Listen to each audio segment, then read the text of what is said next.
The story of Our Lady of Guadalupe is the story of interculturation of faith.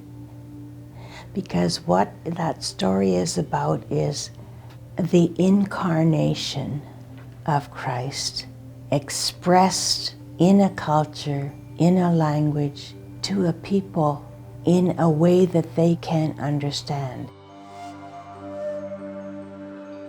And that was the breakthrough for evangelizing the Americas and the First Nations people of the Americas.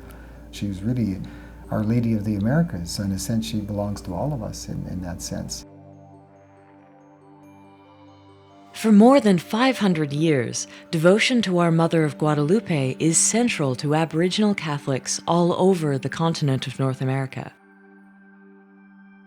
At the heart of the story is Saint Juan Diego, a Mexican Aztec peasant who in 1531, as a new convert to Christianity, was on his way to church one day and found himself suddenly in front of an apparition of the Blessed Virgin Mary. She calls him my son. She appears as a Nahuatl woman in their clothing. In other words, she's very recognizable to him. She speaks his language. And she says, "Where are you going?" And he says, "Well, I'm going to Mass." She says, "I want you to go to the bishop, ask him to build me a church that will honor my son." And he knows the biases, the prejudices of the Europeans toward the Aboriginal people. In the 10 years since the Spanish conquest of Mexico by Hernán Cortés, the missionaries arrived intent upon conversion, not just offering the original peoples a way of becoming Catholic, but Catholic in the European tradition. Then, 1 year after the establishment of the Diocese of Mexico City in 1530, Our Lady appeared to Juan Diego.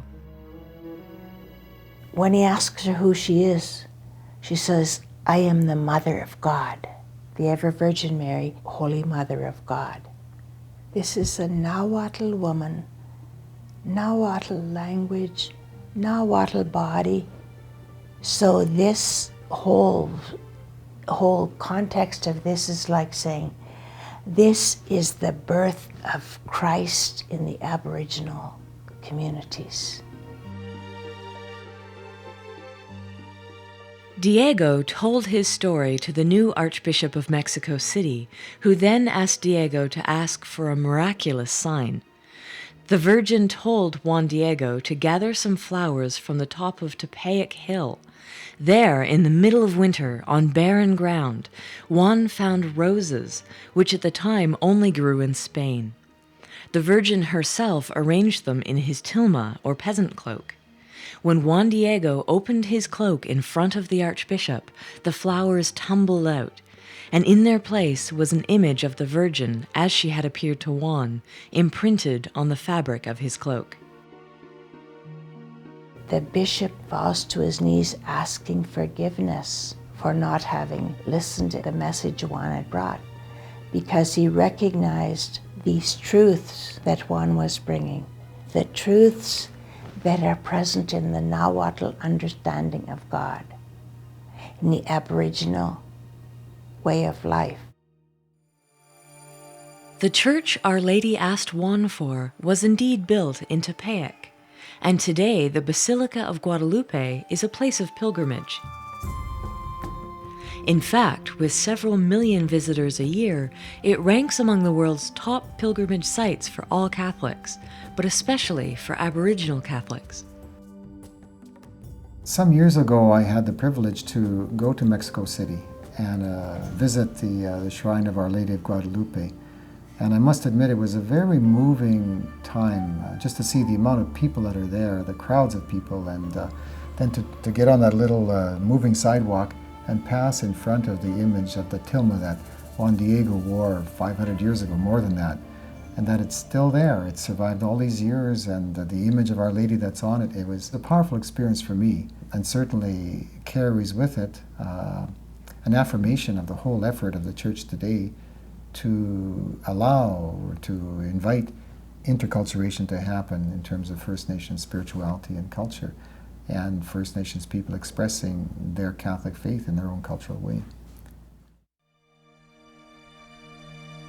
Canonized by Pope John Paul II as a saint in 2002, Juan Diego, along with his beloved Mother of Guadalupe, has provided a sign that Christianity indeed held out a new path for North America's indigenous peoples, and that they in turn would feel encouraged through Juan's personal story and through the indigenous way that Our Lady appeared to him, to make their part of the Church in North America true to their cultural traditions.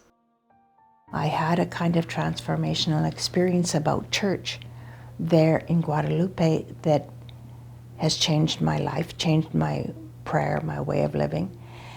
And it was the fact that through the environment that was there, this one church that's magnificent, but it's falling apart and it doesn't suit the environment. But it's these living Native people who will honor her son. That's the church she's talking about.